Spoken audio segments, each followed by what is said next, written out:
Doctor Mahendra Nath Pandey ने कहा कि भारत भावनाओं का देश है, वीरांगनाओं का देश है और जहां तक घर घर सिंदूर बांटने की बात है, इस समाज को एकजुटता का संदेश देने के लिए यह कार्य किया जा रहा है, न कि किसी राजनीतिक विदेश के चलते। का इस मंच से हार्दिक स्वागत, अभिनंदन एवं वंदन है। मैं निवेदन मंच पर आ जाए। साथ ही साथ हम सभी के बीच में माननीय श्री सदस्य विधान परिषद सह भारतीय जनता किया जा रहा है। क्या कुछ खास है जो आज हरुआ ब्लॉक में आयोजित की है और क्या कुछ मैसेज देना चाहते हैं? सर, यह केंद्र सरकार और राज्य सरकार की बहुत ही महत्वाकांक्षी ये योजना है।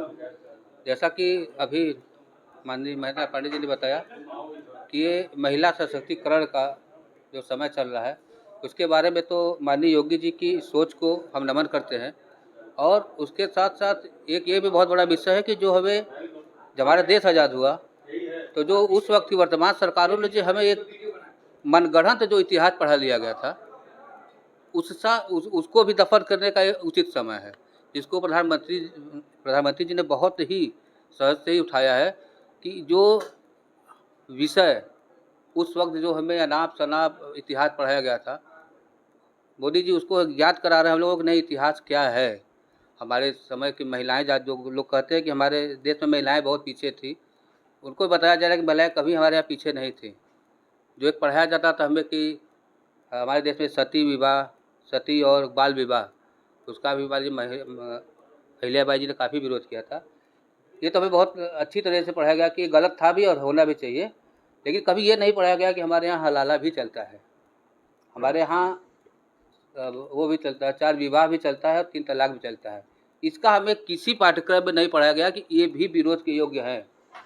तो ये जो पढ़ाया जा रहा है आज हमें, वो इन्हीं सब चीज़ों को बताया जाए कि जो कुरीतियाँ हैं बहुत हैं, हमें उससे सीखना है। जो यहाँ आयोजन किया गया प्रधानमंत्री का, जो कि संसदीय क्षेत्र के करीब का है यहाँ हरुआ ब्लॉक में, क्या कुछ खास आयोजन में आज अहिल्याबाई, क्या कुछ संदेश, क्या किस तरह जागरूक करना चाहेंगे? सर, ये संदेश से है कि जैसे अहिल्याबाई के जो शासनकाल में जो उनका शिक्षा था, उनका कानून था, उनका जो कृषि के क्षेत्र में था, खास तौर से व्यापार में, कपड़ा उद्योग में था, जो उनकी नीतियाँ थी वो बहुत ही उत्कृष्ट थी।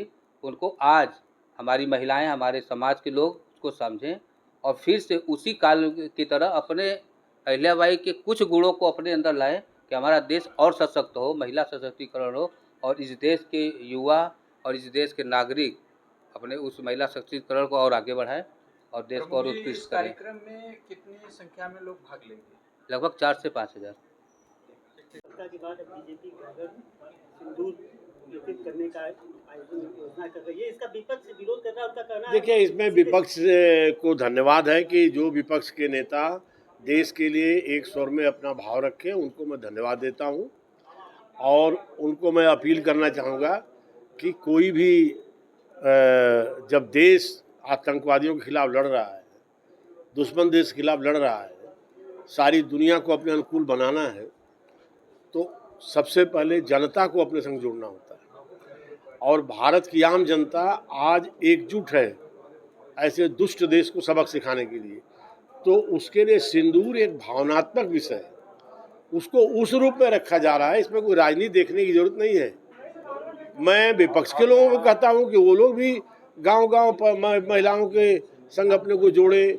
सिंदूर ऐसा भाव है जिससे आज भारत की हर माँ बहनें जुड़ी हुई हैं। हर नागरिक घर में किसी कन्या को सिंदूर दिया गया हो, विवाह में सिंदूर दान उसका हुआ होगा, किसी स्त्री का वो भी नागरिक भी किसी का पति होगा। तो सिंदूर एक ऐसा विषय है, उससे देश की जनता को जोड़ने का भाव है, ताकि जब जनमत साथ खड़ा रहता है तो हाँ, सीमा पर हमारे सैनिकों का, हमारे तकनीकी विशेषज्ञों का, हमारे वायु सैनिकों का, हमारे थल सैनिकों का, हमारे जल सेना का उत्साह दुगना बढ़ता है। उसको इस रूप में लेने की जरूरत है। जिस तरह से पहलगाम में माता बहनों का सिंदूर उजाड़ा गया, बीजेपी ने ऑपरेशन चलाया जिसका नाम भी ऑपरेशन सिंदूर रखा, उसका लोगों ने प्रशंसा किया। लेकिन अब ऑपरेशन सिंदूर को लेकर जो सिंदूर घर घर बांटने की बात, देने की बात कही, घर घर को जोड़ना है देश की एकता के साथ। कहना कि सिंदूर केवल पति दे सकता है। विपक्ष भी इसमें सहयोगी बने।